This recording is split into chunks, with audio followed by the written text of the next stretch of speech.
তো hello everyone, welcome to my channel. তো তোমাদের একটা সুবিধাস থেকে অঙ্ক দেখো, এটা অনেক কম্পিটিটিভ এক্সামে এই ধরনের অনুপাত সমানুপাত থেকে অঙ্ক আসে। তো এই অঙ্কটা কিভাবে করবে তার একদম শর্ট ট্রিক্সে আমি বুঝিয়ে দিচ্ছি। তো তোমরা প্রথম থেকে শেষ পর্যন্ত অবশ্যই দেখো। ৭২ জন লোক ২৮০ মিটার লম্বা দেওয়াল ২১ দিনে কাটতে পারে, ঠিক আছে? এবার কতজন লোক ১৮ দিনে ১০০ মিটার দেওয়াল কাটতে পারবে? একদম বেসিক শর্ট ট্রিক্স আমি দেখেছি। তো এটার একটা সূত্র আছে, সূত্রটা মনে রাখবে। M1 D1 T1 by W1 equal M2 D2 T2, okay, by W2। এখানে M মানে হচ্ছে জন, এই যে তোমার লোক সংখ্যা, তাহলে এখানে ৭২ বসাবো। D1 মানে হচ্ছে দিন, দিন মানে কত দিয়েছে ২১। টি এখানে সময়ের কথা কোনো উল্লেখ করেনি, তাই আমি কিছু লিখব না।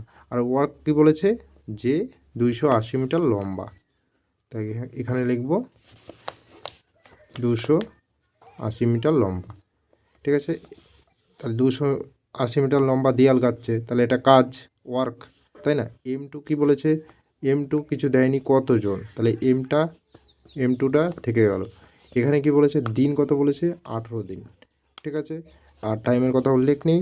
আর কত কত মিটার দেয়াল কাটছে, ১০০ মিটার। এবার দেখো কাটাকাটি করব, এদিক ওদিক কাটাকাটি করা যায়, উপর উপর কাটাকাটি যাবে, নিচে নিচে কাটাকাটি যায়, ঠিক আছে? এখানে শূন্য, এখানে শূন্য কেটে দিলাম, ঠিক আছে? একটা শূন্য কেটে দিলাম। এইবার এখানে দেখো ৭ দিয়ে কাটাকাটি যাচ্ছে, ৭ তিনে ২১, ৭ চারে ২৮, ঠিক আছে? এখানে দেখো ১৮ আর এই উপরে ৭২ আছে, ১৮ চারে ৭২, উপর নিচে কাটাকাটি হয়, ৪ এই ৪ কাটা, তাহলে কত পড়ে হলো ৩, আর এদিকে কত ১০, এদিকে কোনাকুনি গুণ হয়, তাই তো আমরা জানি। তাহলে M2 কত হলো, 3 ইন্টু 10, তাহলে কত হলো 30, বুঝে গেল? 30 হলো অ্যান্সার,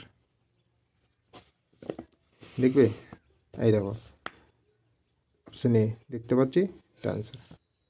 তো এইভাবে তোমরা এই ম্যাথগুলো করতে পারবে খুব ইজিলি পরীক্ষা আসলে। তো একটু উপকার হয়ে থাকলে অবশ্যই লাইক করবে ভিডিওটা। Thank you so much everyone.